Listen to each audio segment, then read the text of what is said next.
Hello. Praise the Lord. Praise the Lord. అందరూ బాగున్నారా? చాలా సంతోషం ప్రభుని ఈ విధంగా మనం అందరం దేవుని వాక్యాన్ని వినడానికి, ప్రతిరోజు లైవ్ ద్వారా దేవుని మాటలు వినడానికి దేవుడు మన అందరికి ఇచ్చినటువంటి శ్రేష్టమైన సమయాన్ని బట్టి మనం అంతగా ప్రభుకు వందనాలు చెల్లించాం.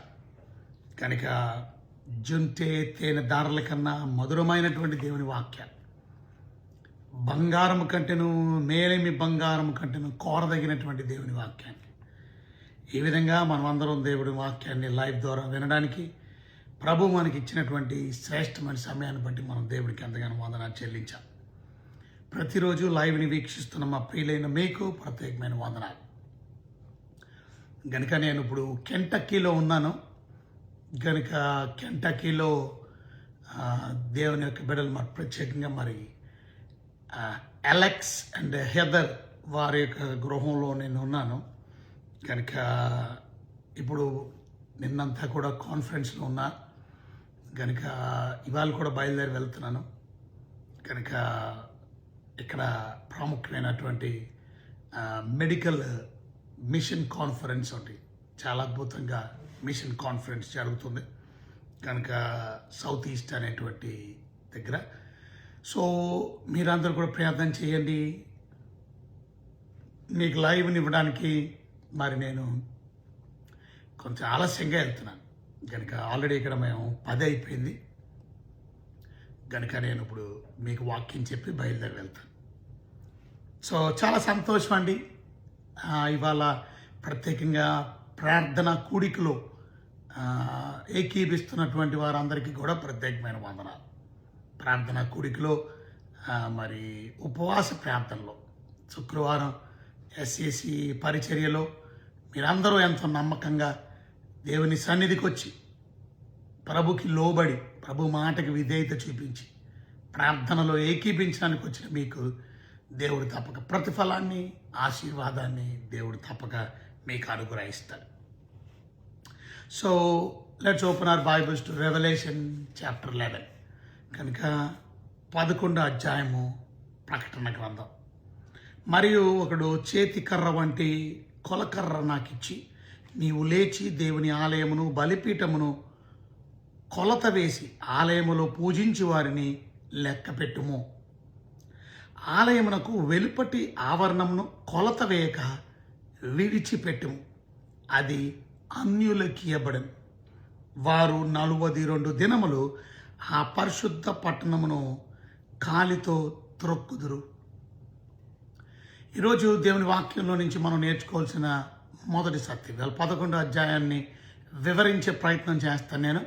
సో పార్ట్ 4లో ప్రత్యేకంగా ప్రకటన గ్రంథంలో నుంచి మనం మొదటి 2 వచనాలు చదువుకుంటున్నాం. దేవుడు మరొకడు చేతి కర్ర వంటి కొలకర్ర నాకు ఇచ్చాడంట. గనుక ఆ చేతి కర్ర వంటి కొలకర్ర ఇచ్చి ఆలయాన్ని బలిపీఠాన్ని కొలత వేయమన్నాడు. ఆలయాన్ని బలిపీఠాన్ని, దేవుని ఆలయాన్ని, అలాగే బలిపీఠం ఆల్టర్ అంటారు కదా, ఆల్టర్ని కొలత వేయి. ఆలయంలో పూజించే వారిని లెక్క పెట్టు. సో ఆలయాన్ని కొలత వేయమన్నాడు, బలిపీఠాన్ని కొలత వేయమన్నాడు, అలాగే ప్రత్యేకంగా పూజించే వారిని లెక్క పెట్టమన్నాడు. అయితే ఆలయం వెలుపట ఆవరణమును కొలత వేయక విడిచిపెట్టము. దేవుడు ఎవరిని కాపాడాలో ఆయనకి తెలుసు. ఇక్కడ కొలత ఆయన అధికారానికి సాదృశ్యంగా ఉంది. ఇవాళ మీరు గమనించండి, ఒక పొలం మీరు కొన్నారనుకోండి, ఒక స్థలం మీరు కొన్నారనుకోండి, మీరేం చేస్తారు? ఆ స్థలం నాదన్నప్పుడు దానికి కొలతలు వేసుకుంటారు. ఆ కొలతలు వేసుకొని ఆ కొలతలు సరి సమానంగా ఉన్నాయో లేదో చూసుకుంటారు. కొలత వేసుకుంటున్నాం అంటే అర్థం ఓనర్షిప్. ఇవాళ మనం నేర్చుకోవాల్సింది, దేవుడు ఈ ట్రిబులేషన్ పీరియడ్లో కూడా 7 ఏళ్ళ శ్రమల్లో కూడా ఆయన తన ఓనర్షిప్ని తీసుకుంటున్నాడు. తన ఆలయాన్ని, తన బలిపీఠాన్ని, తన ప్రజలను కాపాడే దేవుడు. నా ప్రజలు, ఇది నా బిడ్డలు. కనుక ఈరోజు బయట వెలుపటి ఆవరణాన్ని కొలత వేయక విడిచిపెట్టుము. సో దేవుడు 7 ఏళ్ల శ్రమల్లో తన బిడ్డల్ని తాను ఎలాగ కాపాడతాడో మనకి ఇక్కడ సూచనగా ఉంది. సో దేవుడు మనం చేసే ప్రతి పని చూస్తున్నాడు, గుర్తుపెట్టుకోండి. అవన్నిటినీ కొలత వేస్తున్నాడు.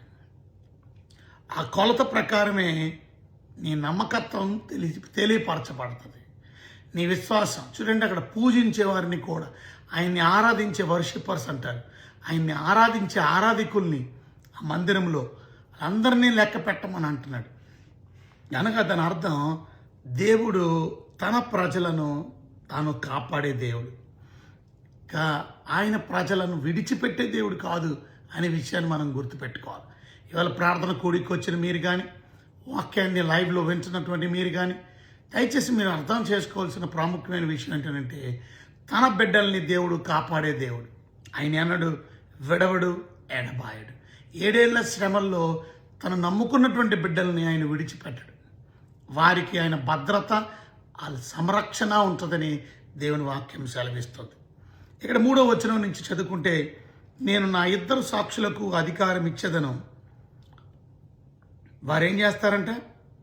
వారు గోనె పట్టు ధరించుకొని 1260 దినములు ప్రవచింతురు. నా 2 సాక్షులు అంటున్నాడు. మై టెస్ట్ విట్నెసెస్ అని అంటున్నాడు. మై విట్నెసెస్ అనగా ఇవాళ దేవుని బిడ్డలైనటువంటి మనం ఆయన సాక్షులుగా మనం బ్రతకాలి. ద పవర్ ఆఫ్ విట్నెస్ గురించి ఇక్కడ మనం చూస్తున్నాం. 7 ఏళ్ల శ్రమల్లో కూడా ఆయనకి సాక్షులుగా 2 వ్యక్తుల్ని ప్రపంచాన్ని కదిలించారు. చూసారా, వారు సాక్ష్యం చెప్తారు, వారు ప్రభు కొరకు నమ్మకంగా జీవించడానికి. ఈరోజు ఇవాళ ఎంతమంది దేవుని బిడ్డలంగా ఆయన సాక్షులుగా మనం నమ్మకంగా జీవిస్తున్నాం చెప్పండి, నమ్మకంగా మనం బ్రతుకుతున్నాం చెప్పండి. దేవుని బిడ్డలైనటువంటి మనం, దేవుడు వారికి అధికారం ఇచ్చాడు. ఇక మనం చూసినట్లయితే, తాము ప్రవచించే దినాల్లో వారు వర్షింపకుండానట్లు 6వ వచనం రోజు వారు ఆకాశాన్ని మూయడానికి కానీ వారికి దేవుడు అధికారాన్ని ఇచ్చాడు. మరియు వారికి ఇష్టమైనప్పుడల్లా నీళ్లు రక్తంగా మార్చడానికి కానీ, నానా విధములైన తెగుళ్ళు చేత భూమిని బాధించడానికి కానీ వారికి దేవుడు అధికారం ఇచ్చినట్టు మనం చూస్తున్నాం. ఇవాళ దేవుడు నీకు నాకు కూడా అధికారం ఇచ్చాడు. ఇవాళ దేవుడు ఇచ్చినటువంటి అధికారంతో మనం దేవుని యొక్క వాక్యాన్ని, సువార్తని ప్రకటించే వారంగా ఉండాలి. నేను అడుగుతాను, మీరు ఎంతమందికి ప్రభు గురించి చెప్తున్నారు? ఎంతమందికి ప్రభు గురించి రక్షణ వర్తమానాన్ని అందిస్తున్నారు? ఆయన నిజదేవుడని మీరు తెలియపరచగలుగుతున్నారు? నీ జీవితంలో జరిగించినటువంటి ఉపకారాన్ని చెప్పు, ఈ జీవితంలో జరిగించిన మేలును చెప్పు. ఆయన నీకు నాకు కూడా అధికారం ఇచ్చాడనే విషయాన్ని మనం మర్చిపోకూడదు. కనుక 28వ అధ్యాయం మత్తయి సువార్తలో కనుక 18వ వచనం నుంచి మనం చదివితే, అయితే యేసు వారి యొద్దకు వచ్చి, పరలోకమందును భూమి మీదను నాకు సర్వాధికారం ఇవ్వబడి ఉన్నది కాబట్టి మీరు వెళ్ళి, చూడండి, మీరు అధికారంతో వెళ్ళమంటున్నాడు.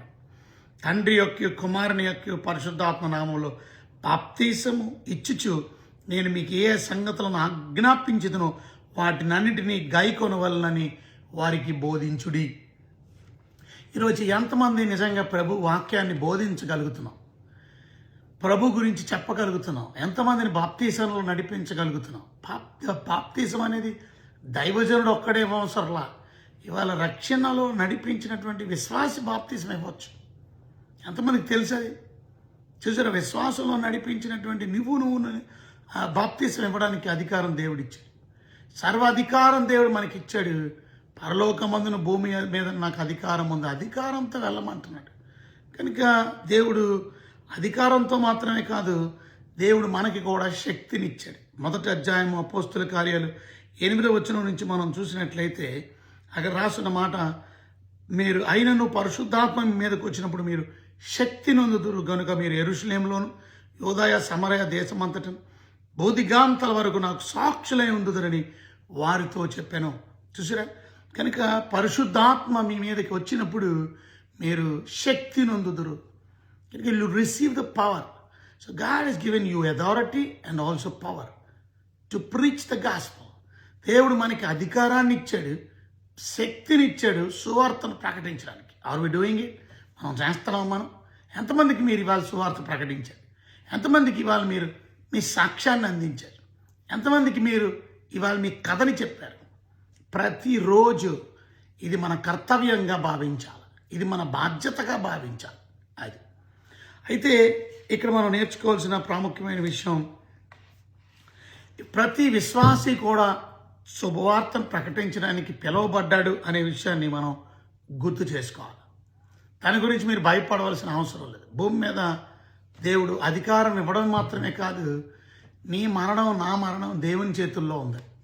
కనుక ఆయన వాక్యం సెలవిస్తున్నది, మృతి నొందించువాడను నేనే, బ్రతికించువాడను నేనే అని దేవుని వాక్యం సెలవిస్తుంది. పరలోకపు తాళపు చెవులు, అలాగే మరణము యొక్క తాళపు చెవులు నా చేతుల్లో ఉన్నాయి. కనుక ఇవాళ అధికారం ఆయన చేతుల్లో ఉంది. నిన్ను నరకానికి పంపించలేక నిన్ను మరణించాలని మృత్యులోకము యొక్క అధికారం ఆయన చేతుల్లో. కనుక మనం ఎందుకు వరి అవ్వాలి? భూమి మీద దేవుడు మనకి ఇచ్చినటువంటి అవకాశాన్ని ఉపయోగించి దేవునికి మనం సువార్త, దేవుని గురించి సువార్త మనం ప్రజలకి ప్రకటించే వారంగా మనం ఉండాలి. కనుక మనకి ఇవ్వబడిన సమయం వరకు ఎవరు మనల్ని ఏమీ చేయలేరు. ఆ సత్యాన్ని మనం గుర్తుపెట్టుకోవాలి. 1260 రోజులు వారు ప్రకటించారు. 1260 రోజులు ప్రకటిస్తారని ముందుగానే 3.5 సంవత్సరాలు వాళ్ళు దేవుని గురించి చెప్తారని. ఆ 3.5 సంవత్సరాలు ఎవరేం చేయలేపారు. చూసారా? కానీ మీరు గమనిస్తే వాళ్ళ టైం అయిపోయిన తర్వాత కనుక అప్పుడు శత్రువు వచ్చాడు, అప్పుడు బీస్ట్ వచ్చాడు. దానికి ముందు మీరు గమనించినట్టు 5వ వచనంలో, ఎవడైనాను వానికి హాని చేయను ఉద్దేశించినలా వాని నోట్లో నుండి అగ్ని వెడలి వారి శత్రువులను దహించి వేయను. అంటే వీరికి కూడా దేవుడు ఎంత ప్రొటెక్షన్ ఇచ్చాడో చూశారు కదా, ఎంత కాపుదలు ఇచ్చాడో చూశారు కదా. కనుక దేవుని యొక్క వనరుల నిమిత్తమై, దేవుని యొక్క కాపుదల నిమిత్తమై మీరు ప్రార్థన చేసుకొని ప్రార్థనాపూర్వకంగా మీరు సువార్తను ప్రకటించారు. దేవుడు కాపుదల ఉంటుంది. దేవుడు తప్పక మీకు కావలసిన వనరులన్నీ దేవుడు సమృద్ధిగా ఇస్తాడు. కనుక ఆయన చిత్తానుసారంగా నువ్వు నేను నడిచేవారిగా ఉండాలి. ఇవాళ ప్రార్థన చేయడానికి వచ్చిన మీరు ప్రార్థన చేసుకోండి, ప్రభువుని అడగండి. ఇవాళ ప్రార్థన చేసుకొని, ప్రభువా నీ శుభవార్తను నేను ప్రకటించడం లేదు, నీ గురించి నేను ఇతరులకి చెప్పడం లేదు, నీ దగ్గరికి అనేకులను నేను తీసుకురాలేనటువంటి పరిస్థితుల్లో ఉన్నాను, నన్ను క్షమించిన ఆయన.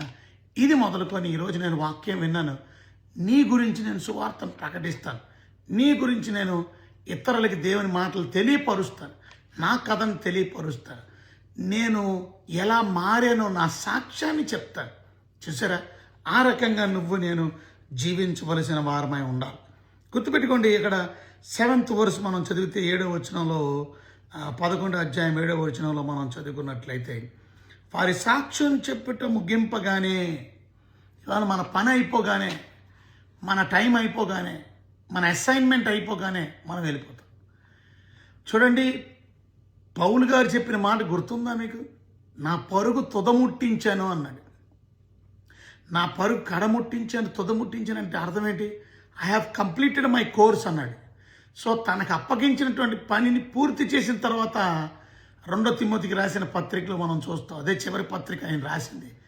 ఆయన తన పని అయిపోతుందని అర్థమైపోయింది, తన భూమి మీద జీవితం అయిపోతుందని అర్థమైపోయింది.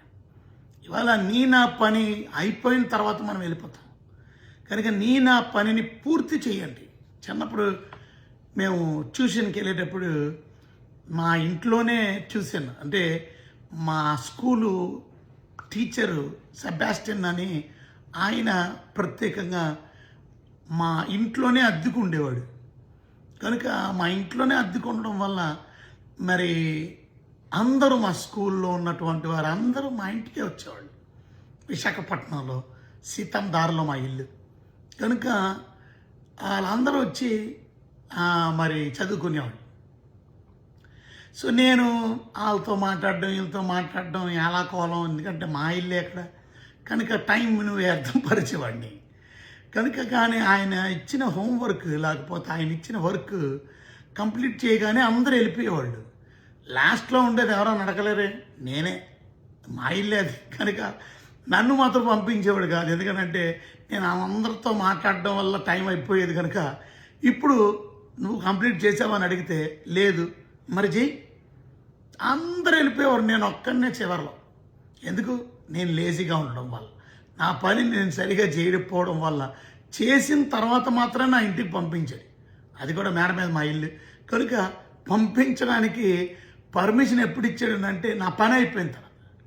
ఇవాళ దేవుడు కూడా నా పని భూమి మీద అయిపోయిన తర్వాత మనం వెళ్ళిపోతాం. అలాగని డ్రాగ్ చేయకండి, లేజీ చేయకండి, నేను పని మెల్లిగా చేద్దాం, ఎక్కువ కాలం బతికేద్దాం అనుకోకండి. ఓకే, సో నీ పని పూర్తి అయిపోయిన తర్వాత. ఈ బాప్తీసం ఇచ్చే యోహాను 30 సంవత్సరాల వయసులోనే చనిపోయాడు, తన పని పూర్తి అయిపోయింది, ఆయన వెళ్ళిపోయాడు. యేసు ప్రభు దేవుడై ఉండి 33.5 సంవత్సరాల తర్వాత ఆయన వెళ్ళిపోయాడు, ఆయన పని పూర్తి అయిపోయాడు. వాళ్ళు నా పని పూర్తయిన తర్వాత మనం వెళ్తాం కనుక. ఈ ఇద్దరు సాక్షులు కూడా వారి పని ముగించారు, తమ ప్రవచించే దినాలు పూర్తయిపోయినాయి. వారు ఎంత అద్భుతాలు చేశారు, ప్రపంచం అంతా చెప్పారు, వారి సాక్ష్యాన్ని తెలియపరిచారు. 7వ వచనంలో వారి సాక్ష్యం చెప్పుట ముగింపగానే, వారు ఎప్పుడైతే సాక్ష్యం చెప్పడం ముగిస్తారో అగాధములో నుండి వచ్చి క్రూర మృగము వారితో యుద్ధం చేసి జయించి వారిని చంపును. కనుక అగాధములో ఉన్నటువంటి క్రూర మృగం వచ్చి, ఆ క్రూర మృగం, ఆ బీస్ట్ అన్నారు, వచ్చి వారిని చంపేశాడు. సో ఇవాళ మనం నేర్చుకోవాల్సిన ప్రాముఖ్యమైనటువంటి విషయం, భూమి మీద మనకి చాలా అపోజిషన్ ఉంటుంది, పర్సిక్యూషన్ ఉంటుంది, ఇబ్బందులు ఉంటుంది. We have to face lot of persecution, lot of problems, trials and tribulation. But no matter what the situation is, God is with you. దేవుడు నీతో ఉన్నాడు. ఓకే, విట్నెస్ ఫర్ గాడ్, దేవుడి కొరకు సాక్ష్యం చెప్పు, దేవుని కొరకు సువార్తను ప్రకటించు. You know, facing opposition. సో ఒకరోజు మాత్రం మన టైం అయిపోయిన తర్వాత మనం ఈ లోకాన్ని విడిచిపెట్టాం. సో దీని అర్థం మనం నేర్చుకోవాల్సింది ఏంటంటే, మనకి కూడా శత్రు శోధనలు ఉన్నాయి. అందుకనే మనకి ఆర్మర్ ఇచ్చాడు, చూసారా? ఏమిటి ఆర్మర్? ఆ సర్వాంగ కవచం, గాడ్స్ ఆర్మర్. ఆ ఆర్మర్లోని ప్రొటెక్షన్ చేసుకోవడానికి, చూసారా, మనం శత్రువుతో పోరాడాలి కనుక రక్షణ అనే శిరస్త్రాణం ఉండాలి, హెల్మెట్. చూసారా, మనకేముండాలా? మనకి విశ్వాసం అనే డాలు ఉండాలి, మనకేముండాలా? మనకి వాక్యం అనే ఖడ్గం ఉండాలి ఒక చేతిలో, మనకి నీతి అనే మైమరు ఉండాలి, సత్యం అనే బెల్ట్ ఉండాలి, అలాగే సువార్త చెప్పే పాదాలకి జోడు ధరించుకోవాలి. ఇవన్నీ ఎందుకు అనంటే శత్రువుని ఓడించడానికి. దీంతో పాటు ప్రార్థన, ఇది ఒక ప్రార్థన, ఇది మనం కలిగి ఉన్నామా? వాళ్ళు దేవుని బిడ్డలమైనటువంటి మనం శత్రువుని ఎదిరించాలి, శత్రువుని ఓడించాలి. ప్రతి వారం మనం శత్రువుతో యుద్ధం చేస్తున్నాం, ఆ విషయాన్ని మనం గుర్తుపెట్టుకోవాలి. మన భూమి మీద మన పని అయిపోయిన తర్వాత మనం ఈ లోకాన్ని విడిచిపెట్టాలి. అయితే ఇక్కడ ఒక గొప్ప సత్యాన్ని మనం అర్థం చేసుకోవాలి. అదేంటో తెలుసా? ఇక మరియు ప్రజలకు, వంశములకు, ఆయా భాషలు మాట్లాడే వారికి, జనములకు సంబంధించిన వారు 3.5 దినములు వారి శవములు చూచి వారి శవములు సమాధుల్లో పెట్టనీరు. వారెంతో హాస్యాస్పదంగా నవ్వుతూ ఆనందిస్తూ, చచ్చారా వీళ్ళు, మనకు సువార్త ప్రకటించారు, వీళ్ళు ఎవరైనా హాని చేస్తే నోట్లో నుంచి అగ్ని వచ్చేది, వారిని ఎవరు కూడా ఏమి ముట్టుకోవడానికి అవకాశం లేకుండా అయిపోయింది. కనుక శత్రువు వచ్చి ఇప్పుడు వారిని చంపేసినప్పుడు వారి శవములు ఆ మహాపట్టణంలో, యెరూషలేము పట్టణంలో, ఆ సంత వీధుల్లో 3.5 దినాలు 3.5 days ఉంచుతారంట. సరే, 3.5 దినాలు అదే ప్లేస్లో యేసుప్రభుని సిలువేశారు. దానికి సొదొమ అని, ఐగుప్తి అని కూడా పేరు. అయితే అన్ని భాషలు మాట్లాడారు. ప్రపంచమంతా సెలబ్రేషన్ చేసుకుంటారంట. అన్ని భాషలు మాట్లాడారు. అన్ని దేశాలు, అన్ని జనములు అంటే అర్థం అన్ని దేశములు. కనుక అన్ని దేశాల్లో వారు, ఆయా ప్రజలు, ఆయా వంశాల్లో ఉన్నవారు 3.5 దినములు సంబరాలు చేసుకుంటారంట వారి శవాలని చూసి. జరగబోయేది ఇదంతా. అయితే మనం గమనించినట్లయితే వారిని సమాధుల్లో పెట్టనీరు, ఉత్సాహిస్తారంట, సంతోషిస్తారంట, కట్నాలు పంపుకుంటారంట. కానీ దాంతో లాస్ట్ కాదు. గుర్తుపెట్టుకోండి, 11th verseలో మనం చూస్తాం. అయితే ఆ 3 దినములన్నర అయిన పిమ్మట దేవుని యొద్ద నుండి జీవాత్మ వచ్చి వారిలో ప్రవేశించను గనుక వారి పాదములు ఊని నిలిచెను.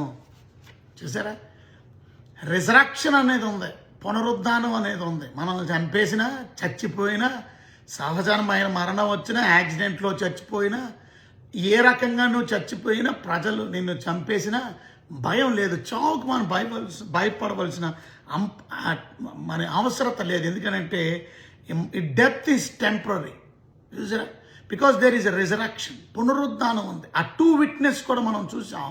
ఆ 2 witnesses were resurrected after 3.5 days. 3.5 దినముల తర్వాత they were been resurrected. See what a powerful and awesome God we serve. ఎంత గొప్ప దేవుడిని. He got a power to rise you from death. మరణము నుంచి నిన్ను నన్ను కూడా మనల్ని విడిపించడానికి, మరణము నుంచి లేపడానికి దేవుడు నీకు నాకు కూడా జయాన్ని ఇచ్చాడు. ఎంత గొప్ప దేవుని మనం ఆరాధిస్తున్నాం. చూసారా, this is just temporary, death is just temporary. Okay, so God's ultimate victory is assured అని మనం అర్థం చేసుకోవాలి. కదా, హిస్ ప్లాన్స్ విల్ ప్రివేల్. ఆయన యొక్క చిత్తమే తప్పక నెరవేరుతుంది. దేవుని ఉద్దేశం తప్పక మన జీవితంలో నెరవేరుతుంది. ఇవాళ చాలామంది దిగులు పడిపోతున్నారు, భయపడిపోతున్నారు. అమ్మ చావు, చచ్చిపోయిన తర్వాత జీవితం ఉందని బైబిల్ సెలవిస్తుంది. డెత్ అంటే ఏంటో తెలుసా? డెత్ అంటే separation of soul from the body. So శరీరములో నుండి ఆత్మ బయటికి వెళ్ళిపోవడం. రెజరక్షన్ అంటే మరలా వెళ్ళిపోయినటువంటి ఆ సోల్ తిరిగి రీయునైట్ అవ్వడం. ఆ బాడీ వెళ్ళిపోయినటువంటి ఆ సోల్ మళ్ళా తిరిగి బాడీకి రీయునైట్ అవ్వడమే రెజరక్షన్.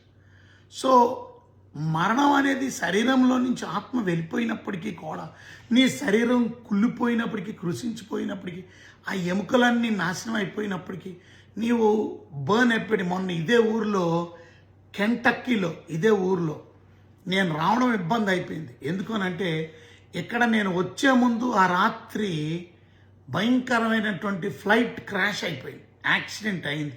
యూపీఎస్ విమానం ఒకటి పూర్తిగా కాలిపోయింది. దగ్గర దగ్గర 11 మంది చచ్చిపోయారు.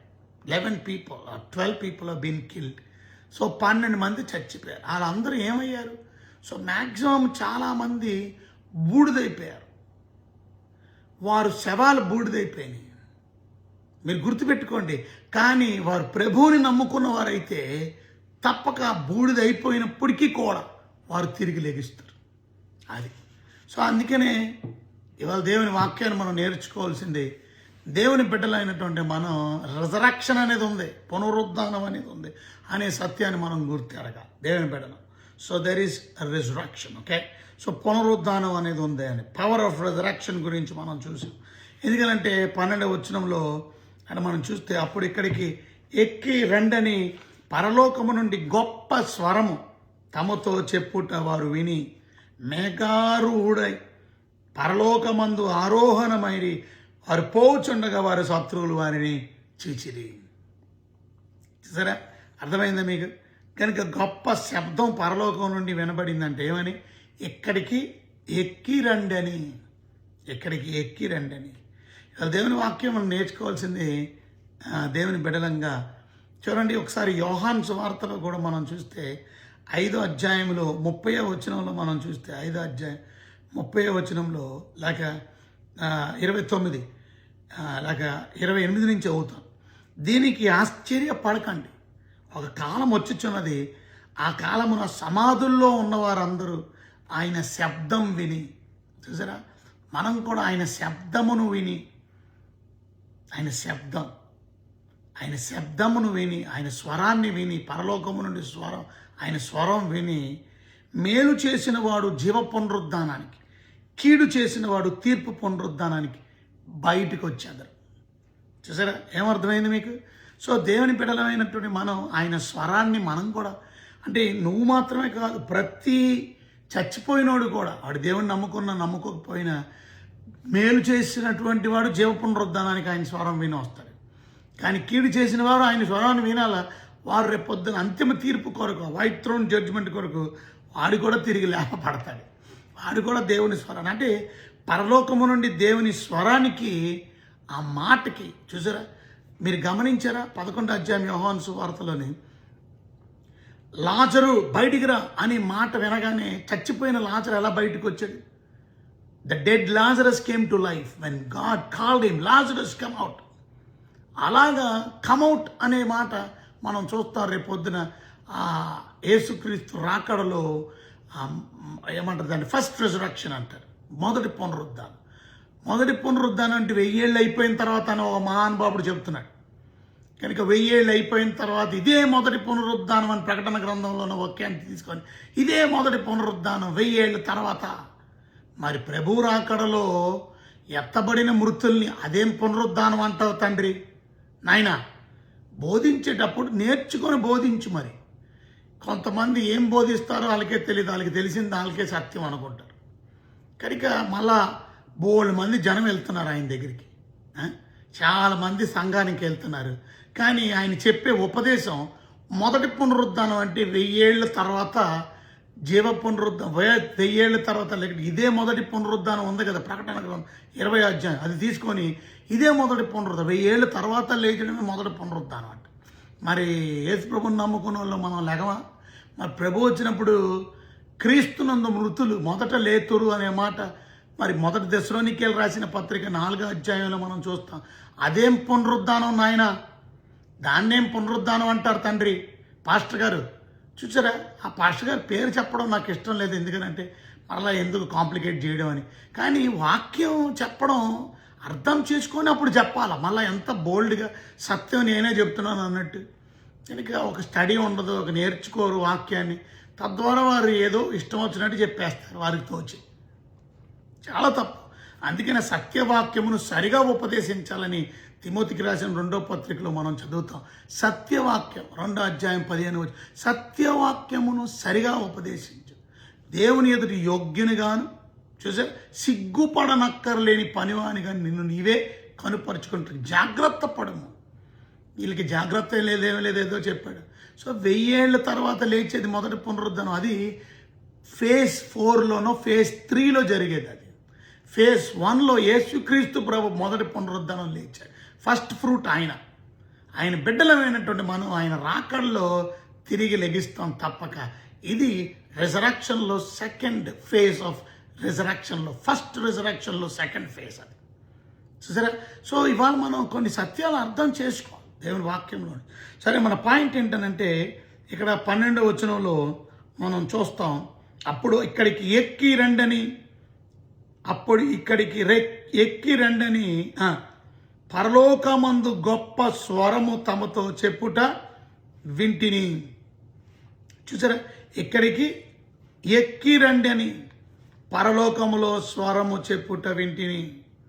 ఈరోజు మనం నేర్చుకోవాల్సిన ప్రాముఖ్యమైన విషయం, దేవుని బిడ్డలైనటువంటి మనం ఆ స్వరము మనం వినినప్పుడు తిరిగి లేగిస్తాం. అది ఆ స్వరం. సో ఆ స్వరం విన్నప్పుడు మొదటి పునరుద్ధానంలో లేచేవారు లేగిస్తారు, 2వ పునరుద్ధానంలో లేచేవారు. ఇక్కడ 7 years ట్రిబ్యులేషన్ పీరియడ్లో కూడా దేవుని స్వరం పరలోకము నుండి ఆ స్వరం వినడం చూసి ఆ 2 సాక్షులు చంపేశారు. చూసారా, ఆ 2 సాక్షులు తిరిగి లేస్తారు. సో మరణం అనేది తాత్కాలికం. This is temporary. Don't fear for death. Don't ever fear for death. అందుకని ప్రభువే చెప్పాడు, నీ శరీరాన్ని చంపినోడికి ఎవడికి భయపడక, నీ ఆత్మను శరీరం నరకంలో వేసేవాడికి భయపడ. ఆయన దేవుడు. కనుక దేవుని బిడ్డలమైనటువంటి మనం ఇవాళ విజయం మనదే, అల్టిమేట్ విజయం మనదే. ఆ విషయాన్ని మనం గుర్తుపెట్టుకోవాలి. 12th verseలో మనం చదివితే 12వ verseలో, అప్పుడు ఇక్కడికి ఎక్కిరండి పరలోకములో గొప్ప స్వరం చెప్పుట విని మేఘారూలే పరలోకంలో ఆరోహణమైరి, వారు పోవుచుండగా వారి శత్రువులు వారిని చూచిరి. చూసారా? కనుక దేవుని యొక్క శక్తి ద్వారా శత్రువులు అందరూ చూస్తుంటుండగానే యేసుక్రీస్తు ప్రభు వారు ఎలా ఆరోహణమై ఆయన వెళ్ళిపోవడం శిష్యులందరూ చూశారు. ఆయన అలాగా ఈ ఇద్దరు శిష్యులు కూడా, అలాగే ఇద్దరు యొక్క ప్రత్యేకంగా సాక్షులు కూడా, మేబీ ఏలియా, మేబీ మోషే, వాళ్ళు ప్రభు అలాగ మేఘారూఢే ఆరోహణం అయిపోవడం చూసారా, అసెండింగ్ అయిపోవడం ఆ శత్రువులు చూస్తారంట. సో మనకి హోప్ ఉందనే, నిరీక్షణ ఉందనే విషయాన్ని మర్చిపోకండి. అది సో దేవుని బిడ్డలమైనటువంటి మనం 13th verseలో ఆ గడియలోని గొప్ప భూకంపం కలిగాను, ఆ పట్టణంలో 10వ భాగం కూలిపోయాను, ఆ భూకంపం వల్ల 7,000 మంది చచ్చిరి, మిగిలిన వారు భయక్రాంతులై పరలోకమందును దేవుణ్ణి మహిమ పరిచిరి. చూసారా, పెద్ద భూకంపం కలిగింది. దాని తర్వాత దగ్గర 7,000 మంది యెరూషలేం పట్టణంలో చచ్చిపోయారు భూకంపం వల్ల. 10వ భాగం కూలిపోయిన పట్టణంలో. కనుక మిగిలిన వారు భయక్రాంతులై పరలోకమందున్న దేవుణ్ణి మహిమ పరిచిరి. They repented for their sins and they glorified God. Yesu ప్రభుని స్తుతించారంటే అర్థం ఏంటి? వారు మారు మనసు పొందారు అని. చూసారా, అద్భుతాన్ని చూసి అనేక మంది మారుతారు, వారి సాక్ష్యాన్ని బట్టి అనేక మంది మారుతారు. ఇవాళ దేవుని బిడ్డలమైనటువంటి మనం సో దేవుణ్ణి ఆరాధించి అందుని బట్టి దేవుని గణపరచడం. అదే మనం చూస్తున్నాం. 14వ శ్రమ 14 వచ్చిన 2వ శ్రమ గతించను, ఇదిగో 3వ శ్రమ త్వరగా వచ్చుచున్నది. 15 వచ్చిన 7వ దూత బోర ఊదినప్పుడు పరలోకం నుండి గొప్ప స్వరం పుట్టిన. ఆ శబ్దం పరలోక రాజ్యం మన ప్రభు రాజ్యం ఆయన, ఆయన క్రీస్తు రాజ్యం ఆయన, ఆయన యుగయుగముల వరకు ఏలును అనేను. చూసారా, so assurance of God sovereignty. So he is going to rule this world for 1000 years, for 1000 సంవత్సరాలు ఆయన పరిపాలిస్తాడు. ఆయన అందును బట్టి మనం ఆయన్ని ఆరాధించాలి. చూడండి, అందుకే నాకు రాసింది, వర్తమాన భూత భవిష్యత్ కాలంలో ఉండు దేవుడైన ప్రభు సర్వాధికారి, నీవు మహాబలమును స్వీకరించి ఏలుచున్నావు గనుక మేము నీ కృతజ్ఞతాస్తుతులు చెల్లించుచున్నాము. సరే, so you have to praise God. దేవుని మనం అందుకనే కృతజ్ఞతాస్తుతులు చెల్లించే వారంగా ఉండాలి, ఆయన్ని ఆరాధించే వారంగా ఉండాలి. We have to worship God because is the sovereign God. ఆయన సర్వాధికారం, is an almighty God, all powerful God. చూసారా, అందుకని ఆయన పేరేంటి? ఆమ్నిపటెంట్ అన్నారు, ఆమ్ని ప్రెసెన్స్ అన్నారు, ఆమ్నిసెన్స్. కనుక ఆయనే సర్వవ్యాపకుడు, సర్వశక్తిమంతుడు, సర్వాధికారి అయినటువంటి దేవుడు. అటు దేవుని నువ్వు నేను ఆరాధిస్తున్నావా? అటు దేవుని నువ్వు నేను గణపరుస్తున్నావా? అక్కడ గొప్పవారేమి కొద్దివారేమి భూమిని వారిని నాశనం చేయుటకు సమయం వచ్చిచున్నదని చెప్పిరి. మరియు పరలోకమందు దేవుని ఆలయం తెరవబడగా దేవుని నిబంధన మందసము ఆయన ఆలయంలో కనబడను. అప్పుడు మెరుపులు ధ్వనులు, ఉరుములు ధ్వనులు, భూకంపములు, గొప్ప వడగండ్లను పుట్టెను. చూసారా, ఇవాళ మనం నేర్చుకోవాల్సింది 18వ వచనంలో అక్కడ మనం చూసాం, గొప్పవారేమి జనములను కోపగించినందుకు నీ కోపం వచ్చిన, మృతులు తీర్పు పొందిన నీ దాసులు ప్రవక్తలు పరిశుద్ధులను నీ నామమునకు భయపడి వారికి తగిన ఫలమునిచ్చుటకును. గొప్పవారేమి కొద్దివారేమి భూమిని నాశించి వారిని నశింపు చేయుటకు సమయం వచ్చి ఉన్నదని చెప్పిరి. గనుక పరలోకమందు దేవుని ఆలయం తెరవబడెను, దేవుని నిబంధన మందసము ఆయన ఆలయంలో కనబడెను. అప్పుడు మెరుపులు ధ్వనులు, ఉరుములు ధ్వనులు, భూకంపములు, గొప్ప వడగండ్లను పుట్టెను. ఇవాళ దేవుని బిడ్డలమైనటువంటి మనం ఆయన నిజదేవుడని నమ్మండి, ఆయన పరలోకం ఉందని నమ్మండి, ఆయన సింహాసనం ఉందని నమ్మండి, ఆయన్ని ఆరాధించేవారుగా తయారవ్వండి, పాపాన్ని విడిచిపెట్టండి, పరిశుద్ధంగా బ్రతకండి, ఆయన గురించి సువార్తను ప్రకటించండి, ఆయన గురించి సాక్ష్యం చెప్పండి, సాక్షులుగా బ్రతకండి. నీ కథ చెప్పు, నువ్వు ఎలా మారావు, నిన్ను దేవుడు ఎలా మార్చాడు. ప్రభు తప్పక ప్రతిఫలం ఇస్తాడు, ప్రభు తప్పక రివార్డ్ ఇస్తాడు. అట్టి కృప దేవుడు మా అందరికీ అనుగ్రహించి తోడై ఉండి కాపాడును గాక. God bless you. దేవుడు మిమ్మల్ని దీవించిన గాక. Let me pray for you. కనుక మీ గురించి ప్రార్థన చేస్తాను. Close your eyes, let's pray. ప్రభు మీకేను వందనాలు, స్తోత్రాలు. మిమ్మల్ని స్తుతిస్తున్నాం, మిమ్మల్ని గణపరుస్తున్నాం, మీకు వందనాలు చెల్లిస్తున్నాం. Thank you for explaining us all the 11th chapter. 11 అధ్యాయం అంతా మీరు మాకు బోధించినందుకు స్తోత్రాలు. Thank you lord. మీకేనో వందనాలు స్తోత్రాలు నాయన. ఆ 11 అధ్యాయంలో ఉన్న వివరణ మాకు తెలియపరిచినందుకు స్తోత్రాలు తండ్రి. ఏ రకంగా మీ ప్రొటెక్షన్ మాకుందో ఆ దేవాలయం మీద ఆ ఆల్టర్ని కొలతలు కొలిశారు, ఆ పూజించే వారిని చూశారు. మేము కూడా తండ్రి మా ప్రొటెక్షన్ ఉందనే విషయం మేము మర్చిపోకుండా మీరు సువార్థికుల్ని ఇద్దరు మరి విట్నెసెస్ని వాడుకుంటున్న విధానాన్ని బట్టి ఈ దినాల్లో మేము మీకు సాక్షులుగా బ్రతికేవారుగా సిద్ధపరచండి. మీ సాక్ష్యం చెప్పడానికి never be afraid of proclaiming the gospel Lord. Never be afraid of telling our story to others. ప్రభువా, give us strength Lord, give us courage Lord. ప్రభువా, మాకు శక్తినివ్వండి, బలం ఇవ్వండి తండ్రి. మీ సువార్తను ప్రకటించడానికి మాకు ఆ శక్తిని, బలాన్ని ఇవ్వండి తండ్రి. మాకు భయం లేకుండా దేవుని వాక్యాన్ని చెప్పడానికి సహాయించి. ఎందుకంటే 1260 days 1260 రోజులు వారిని ఎంతగానో కాపుదల, వారి ప్రొటెక్షన్, వారిని ఎవరేం చేయలేరు. ఇవాళ భూమి మీద మమ్మల్ని ఎంతకాలం బ్రతికింపజేస్తున్నారు. అది మీరు అసైన్మెంట్ మాకు ఇచ్చారు. ఆ అసైన్మెంట్ మేము పూర్తి చేయడానికి. పౌలు అన్నాడు, నా పరుగు తుదముట్టించిన మా పనిని మేము పూర్తి చేసి మీ రాజ్యం కొరకు రాలి. కనుక నాయన మాకు ఇచ్చినటువంటి ఆ అధికారాన్ని బట్టి స్తోత్రం, మాకు ఇచ్చిన పవర్ బట్టి thank you for giving that authority and power lord to proclaim the gospel. Thank you lord. మీకు ఇచ్చిన అధికారాన్ని, మీరు ఇచ్చిన శక్తిని వాడి మీ కొరకు నమ్మకంగా సువార్తను ప్రకటించే వారుగా మమ్మల్ని సిద్ధపరచమని ప్రార్థన చేస్తున్నాం. మా టైం అయిపోతుంది, మేము వెళ్ళిపోతాం. ఆ క్రూర మృగం రాగానే ఆ బీస్ట్ చంపేసి, కానీ చావు అనేది death is not the end of the story అని చెప్పారు. డెత్ ఈజ్ టెంపరరీ అని చెప్పారు. రెజరక్షన్ గురించి చెప్పారు, పునరుద్ధానం గురించి చెప్పారు. Thank you Lord. ప్రభువా, మాకు పునరుద్ధానం ఉంది. Help us to live with the hope that we are going to rise again even though we die. చచ్చిపోయినప్పటికీ తిరిగి లేగిస్తాం అనే శుభప్రదమైన నిరీక్షణ మాకు ఇచ్చినందుకు వందనాలు. Never be afraid of death. ఎప్పుడు భయపడకుండా మీ గురించి చక్కగా సువార్తని, గాస్పల్ని, స్టోరీని ప్రకటించడానికి సహాయం చేయమని ప్రార్థన చేస్తున్నాం తండ్రి. ప్రభువా, మా గురించి ఎగతాళి ఆడేవాళ్ళు, ఎలా కోలం ఆడేవాళ్ళు, వాళ్ళందరూ మారాలని కోరుకుంటున్నాం తండ్రి. వారందరూ కూడా శత్రువులు తిరిగి లేపబడిన తర్వాత వారి పరలోకానికి ఆరోహణం వెళ్ళిపోతున్నప్పుడు వారందరూ అనేక మంది వారు మారు మనసు పొందినట్టు మేము చూస్తున్నాం తండ్రి. వారు ఆరాధిస్తున్నట్టు, వారు దేవుని మహిమపరుస్తున్నట్టు, పూజిస్తున్నట్టు. ఎంత గొప్ప దేవుడు తండ్రి. ప్రభువా, మా కొరకు మరి రివార్డ్స్ సిద్ధపరచారు. ఆ రివార్డ్స్ మేము పొందుకోవడానికి సహాయం. ఈ వాక్యాన్ని ప్రతిరోజు లైవ్లో వీక్షిస్తున్న ప్రతి బిడ్డని దీవించి మీ దీవెనతో నింపండి. ఇవాళ ప్రేయర్ మీటింగ్లో ప్రత్యేకంగా శుక్రవారం ప్రార్థన కూడికి వచ్చినటువంటి ప్రతి బిడ్డని పేరు వరుసన దీవించి ఆశ్రయించారు. మీ వాక్యాన్ని ఎంతో జాగ్రత్తగా వింటూ ఉన్నారు, మీ వాక్యాన్ని ప్రేమిస్తున్నారు. వారు కూడా శుభవార్తను ప్రకటించి అనేకల్ని మీ సన్నిధికి నడిపించేవారు. వారు ఒక్కరే వస్తున్నారు ఇన్ని సంవత్సరాల నుంచి గుడికి వస్తూ. అయ్యో, నేను సువార్తను ప్రకటించిన ఇన్ని సంవత్సరాల నుంచి ఒక్క ఆత్మను నేను సంపాదించలేకపోయాను, ఇన్ని సంవత్సరాల నుంచి ఒక్క ఆత్మను దేవుని దగ్గరికి తీసుకురాలేకపోయాను, దేవుని సన్నిధికి నడిపించలేకపోయాను అనే భయము, బాధ వారిలో దయచేసి ఇది మొదలుకొని సువార్తను ప్రకటించేవారుగా ఎస్ఏసి సంఘబిడ్డలను కూడా సిద్ధపరచండి. ప్రతి ఒక్కరూ నడుము కట్టుకొని పనిచేసి అనేక ఆత్మలు సంపాదించేవారుగా సిద్ధపరచండి. మీ రాజ్యం, మీరు అక్కడ కొరకు సిద్ధపరచండి. మీకైనా వాదనాలు, స్తోత్రాలు, స్తుతులు సమర్పించుకొని నా ప్రయాణం గురించి కూడా ప్రార్థన చేస్తాను.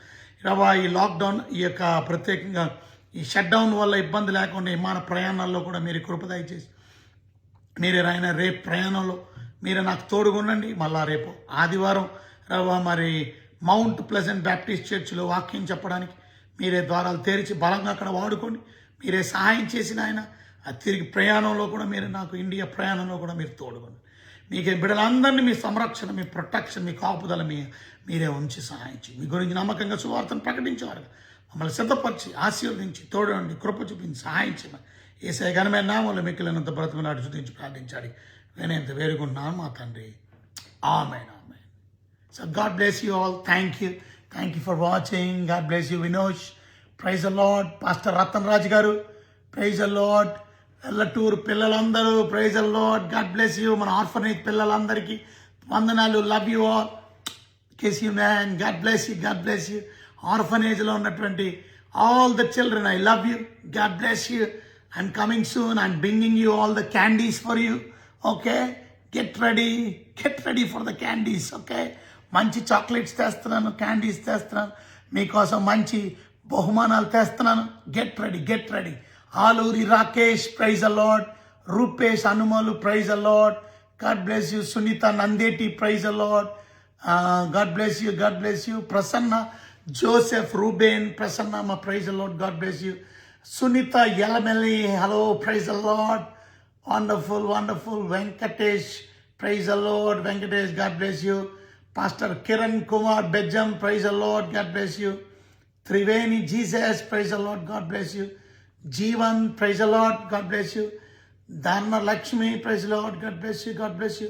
సుకుంత్, praise the Lord, pastor Sukanth. Saini, praise the Lord, God bless you. Esther Nancharayya, praise the Lord. Esther Nancharayya, praise the Lord, God bless you, God bless you. Jyothi, praise the Lord, God bless you. Rathanaraj garu, praise the Lord, God bless you. అందరికీ వందనాలు. Lakshmi, praise the Lord. Aksha Kalyani, praise the Lord. So love you all. God bless you. Thank you for watching and thank you for sharing this message to many people. Okay, so see you again tomorrow same time. Until then, take care. God bless. అంతర్బా దేవుని బట్టి వందనాలు. దేవుడు మిమ్మల్ని, మీ కుటుంబాన్ని నిండుగా సమృద్ధిగా నిండారుగా దేవుడు దీవించి ఆశీర్వదించును గాక. So pray for this wonderful family who's hosting me and my brother Alex and Hither. So bless this family too. Okay, God bless you all. See you tomorrow. Until then, take care. God bless. అందరికీ వందనాలు. ప్రత్యేకంగా Bible పట్టణంలో ఇవాళ prayer మీటింగ్కి వచ్చిన వాళ్ళందరికీ కూడా ప్రత్యేకమైన వందనాలు. God bless you. దేవుడు మిమ్మల్ని, మీ కుటుంబాలను నిండుగా సమృద్ధిగా దీవించి ప్రార్థన చేసుకొని వెళ్ళండి. నా ప్రయాణాల గురించి కూడా ప్రార్థన చేయండి. వాడబడ్డం గురించి కూడా ప్రార్థన చేయండి. దేవుడు మిమ్మల్ని దీవించండి. God bless you all.